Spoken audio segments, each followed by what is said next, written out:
Saúdo a todos, desejando paz, força, sabedoria, discernimento, tranquilidade. Creio que estamos necessitando muito disso nestes dias, ou últimos anos que estamos vivendo. Pandemia, vírus de várias espécies, enfermidades terríveis, guerras, desencontros, uma série de coisas. Olhando para o mundo, para os depoimentos sobre esta guerra lá na Europa, Ásia, Oriente ali, aquele conglomerado ali, temos visto aí algo impressionante. As Nações Unidas, através de seus embaixadores, cada uma destas nações, dizendo ou condenando ou defendendo, mas de uma maneira muito diplomática, com interesse próprio, e muitas vezes a gente percebe o medo em cada declaração, porque na realidade cada nação quer defender a sua soberania, quer defender o seu direito. E eu vou especificar aqui que eu creio que o interesse maior ele está em tudo isso, na economia mundial, na economia de cada nação, que é algo natural para o ser humano. Porque o ser humano ele tem uma visão horizontal, ele não percebe a efemeridade da sua vida, de toda essa riqueza, essa concentração de poder e de dinheiro, vamos supor, bens. Ela não percebe isso. Ela é destituída de amor, porque para ela a sua ideologia e a riqueza cifrão é o que ela olha. Porém, o mundo não é constituído só de governadores. O mundo não é constituído só de uma nação, só de um partido político, de um único ideal político, filosófico, ideológico. Não. As pessoas, elas são divergentes, e eu percebo que em tudo isso aí, embora ela pense e raciocine, ela se torna irracional. Por que eu penso assim? Porque ela não tem a capacidade, o ser humano não tem a capacidade de uma visão global, conjunta, porque ele vive no seu momento onde ele está. Nós estamos aqui no Brasil, estamos ouvindo, vendo imagens sobre a guerra lá. Mas eu estou lá para presenciar se tudo isso que está sendo retratado é realmente a verdade. Nós sabemos dos efeitos sonoros, os efeitos de imagens que são criadas na mídia. Sabemos de tudo isso. Então nós não podemos afirmar nada com muita certeza. Pensando em tudo isso, ouvindo, analisando, né? E para mim isso não é novidade nenhuma, essas guerras, esses desencontros, essas ideologias filosóficas, para mim não é novidade nenhuma, porque para mim tudo isso já está registrado na palavra de Deus. Mas o que mais me impressiona em tudo isso é que no mundo tudo isso é natural. É natural. Eu não condeno o mundo, porque eu estou no mundo. De uma forma ou de outra, eu participo, mesmo que eu não queira, de tudo isso. Ainda que, contrariamente, eu vivo esta situação. Quando eu falo participo, não estou dizendo em ação, mas eu estou vivendo as consequências. Não há como fugir. Mas o que mais me impressiona, então, é a igreja que se diz de Cristo.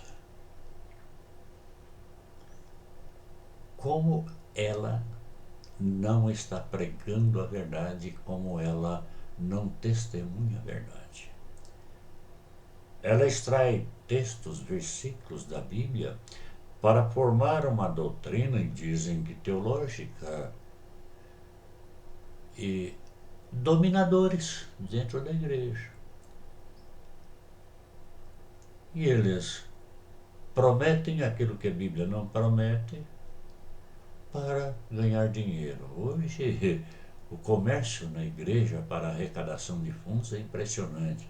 Eu aceito cartão de crédito, eu não, graças a Deus. Se aceita cartão de crédito, Pix, boletos, se aceita de tudo. Ah, contribua e Jesus vai fazer isso, vai fazer aquilo, como se fosse um comércio, uma troca. Não de bens materiais, mas de condição social. É impressionante isso.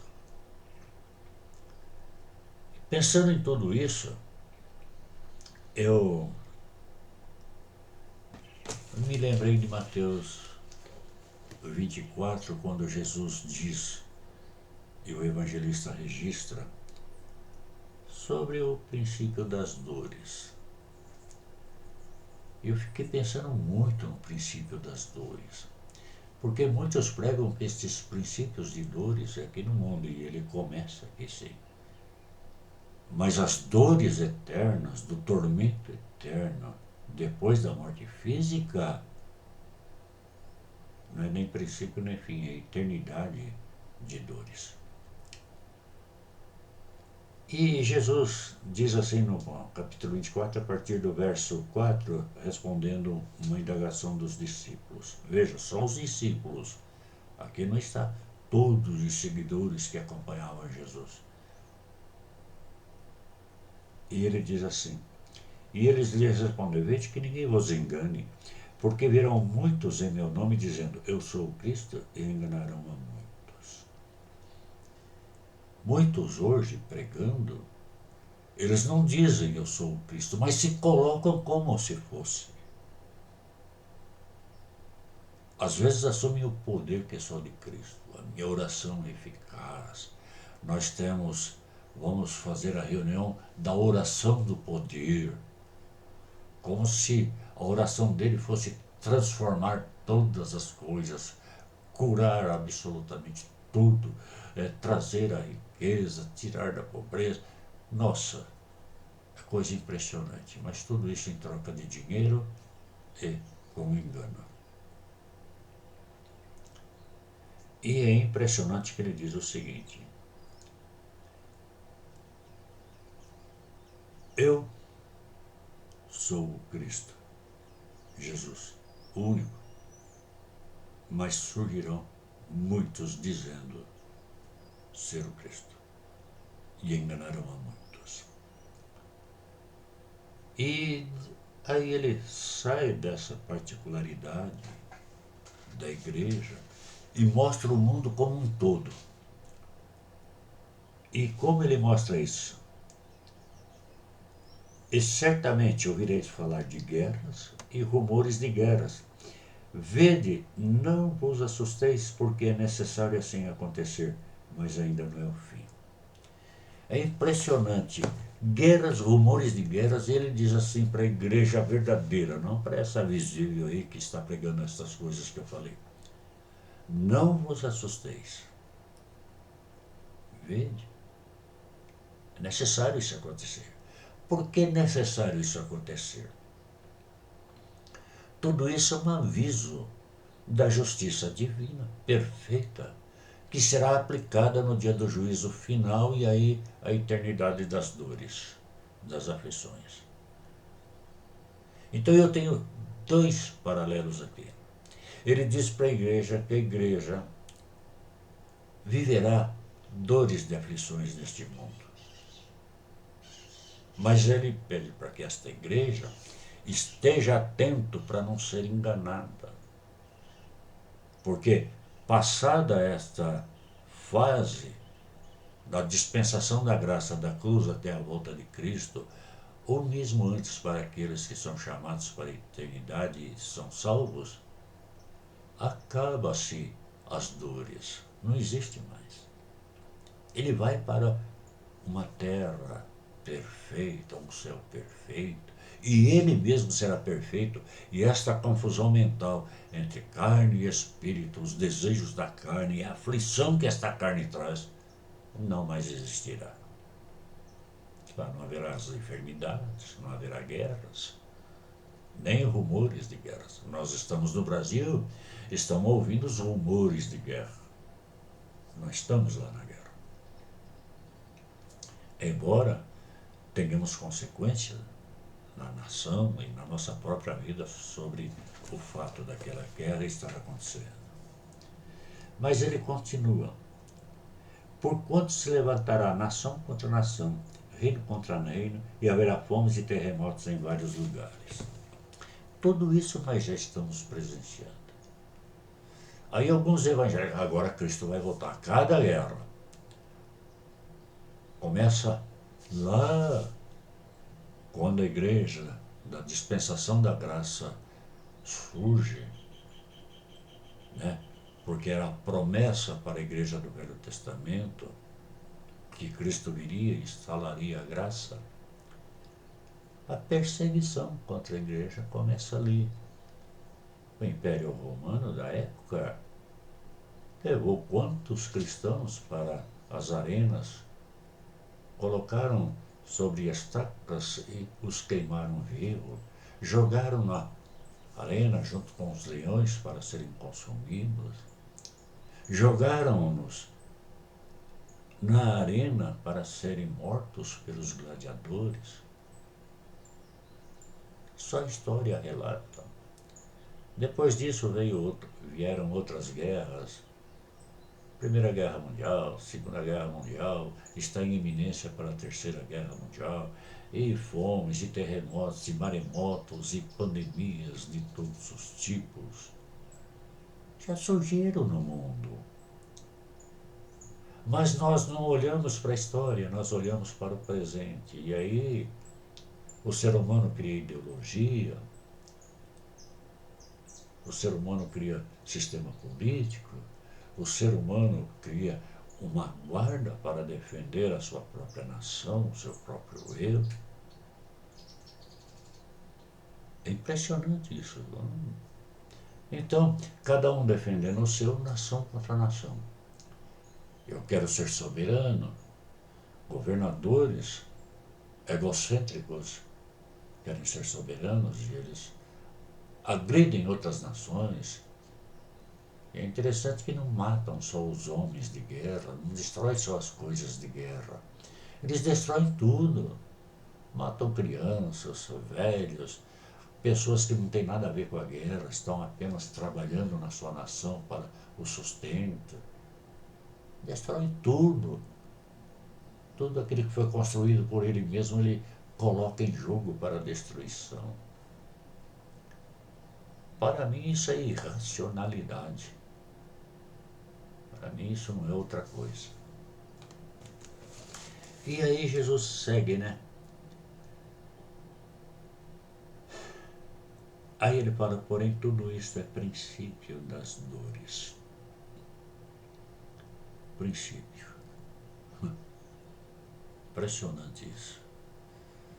Quando é que vai terminar este princípio das dores? Quantas vezes a Igreja de Cristo já passou por este princípio de dores e o próprio mundo? Quantos homens que quiseram realizar uma nação com uma casta especial, fazer do mundo uma casta especial, alejando desta terra aqueles que porventura venham com defeitos ou incapacidade física, altruístas e outros. Quantos já quiseram isso? Querem uma raça perfeita. Nunca vai existir porque o homem é imperfeito em si mesmo. Então ele diz, então sereis atribulados e vos matarão. Sereis odiados de todas as nações por causa do meu nome. A minha pergunta hoje, a igreja em si, ela está junto com o mundo ou está sendo odiada pelo mundo por pregar a verdade? A igreja hoje não causa mais nenhum impacto. Por quê? Porque ela está no mesmo patamar do mundo. Mesmo patamar do mundo. O que o mundo cria lá, a igreja usa. O que o mundo cria, ele cria holofotes, jogo de luz, shows, a igreja usa. Ele altera a sua própria fisionomia através de muitas coisas que a igreja usa. Eu não estou vendo muita diferença. Porém, dentro desta igreja visível que está com o mundo, existe uma igreja invisível. E esta é odiada pela própria igreja. Os falsos profetas, que implantam o joio na igreja através da pregação falsa da palavra, odeiam a própria igreja invisível, os verdadeiros salvos. Fala mal deles. Ah, aquela igreja é fria, aquela igreja não tem espírito. Por quê? Porque ela não movimenta a carne, ela trabalha com o espírito. E aí, eu tenho tempo, eu tenho uma narrativa aqui interessante. Sereis atribulados e odiados, né?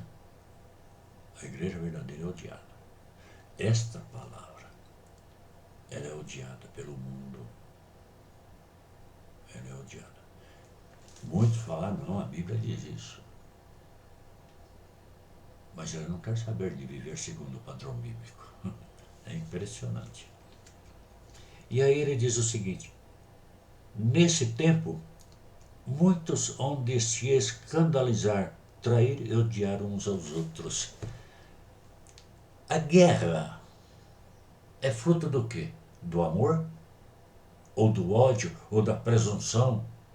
Ou da sede de domínio? Não vejo guerra, como dizem, guerra santa. Não existe guerra santa. As ideologias criadas pelo homem, fragmentando a sociedade, colocando grupos contra grupos, por causa de conceitos, por causa de raça e de tantas outras coisas. Não é ódio que está pregando? É sim. É sim. Então, uns contra os outros. Ah, aquele lá está fora do tempo. Ele vive no passado. Ah, não, esse aqui, aquele, não, hoje os jovens, Deus me livre, estão todos perdidos. São as palavras que ouvimos de velhos e jovens, um contra o outro.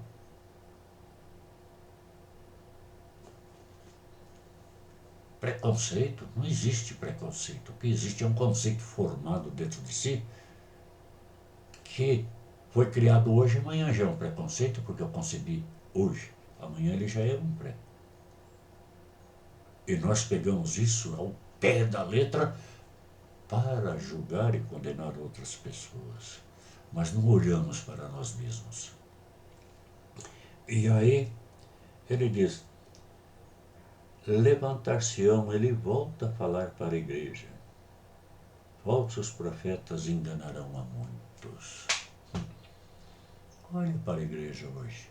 Os falsos profetas não estão lá no mundo como alguns estão pregando, eles estão dentro da igreja. Visível, lógico. Mas eles estão aqui, não estão no mundo. Eles estão enganando quem? A igreja visível, em grande parte, e o próprio mundo, chamando pessoas do mundo carentes para angariar fundos monetários. E aí ele vai dizer no verso 12, né? E por se multiplicar a iniquidade, o amor se esfriará de quase todos. A pergunta é: o que é amor? Como eu qualifico o amor? O amor é sexo? O amor é familiar? O amor é amizade? Tudo isso, quando na palavra grega cada uma tem uma definição, é amor. Porém, o amor que Deus fala na Bíblia, esse amor aqui, é o amor HP, ou ágape, ou GPO, como muitos querem traduzir. O importante aqui não é a tradução, mas é a essência. Esse amor só tem uma definição: renúncia. Eu me dou para o outro e não quero que o meu nome seja proclamado, exaltado. É o que Jesus diz: aquilo que você dá com a direita, a tua esquerda não saiba. Fique registrado somente no livro de Deus. Eu não preciso de uma entidade, eu não preciso ir na televisão: olha, nós estamos fazendo isso, nós estamos fazendo aquilo. Eu não preciso me aliar a Médicos Sem Fronteira e dizer que estou contribuindo. Eu não preciso me aliar à Cruz Vermelha para dizer que eu estou contribuindo. Do meu lado pode ter um necessitado e eu contribuo para aqueles que eu não conheço e desassisto aquele que está realmente necessitado aqui. Aí eu proclamo o nome de uma entidade, o nome daqueles que estão governando esta entidade e esqueço de praticar o verdadeiro amor. Percebe como o mundo é? E a igreja está fazendo coisas assim também. Pregando o evangelho social, mas esquecendo-se da verdade. Portanto, ele diz aqui, ó, e aquele que perseverar até o fim será salvo. Por quê? E será pregado este evangelho do reino por todo o mundo para testemunho de todas as nações. Então, o evangelho é uma testemunha de Deus, de Jesus Cristo, para avisar da justiça eterna, do juízo final, e aqueles que se arrependem de ser pecadores, de estarem contra Deus e contra esta palavra, serão salvos dentre todas as nações. Então o evangelho não é exatamente só para transformar e para chamar pessoas a uma vida melhor social. Ele é para pregar a verdade sobre Deus, seu amor e sua justiça. Esta é a grande verdade. Portanto, guerra, rumores de guerras, o que está acontecendo no mundo, os desencontros de ideologias políticas, filosóficas, para mim não é novidade nenhuma. Tudo isso aí já está na palavra de Deus. Agora, as consequências disso na eternidade virão depois. E aí ninguém poderá dizer que é inocente, que está sendo julgado injustamente, porque tudo será dito a cada um do que ele fez aqui na terra. É isso que eu creio. Não quero levar você para a minha crença e nem peço para você crer. Peço apenas para você meditar, pensar nisso. Deus te abençoe.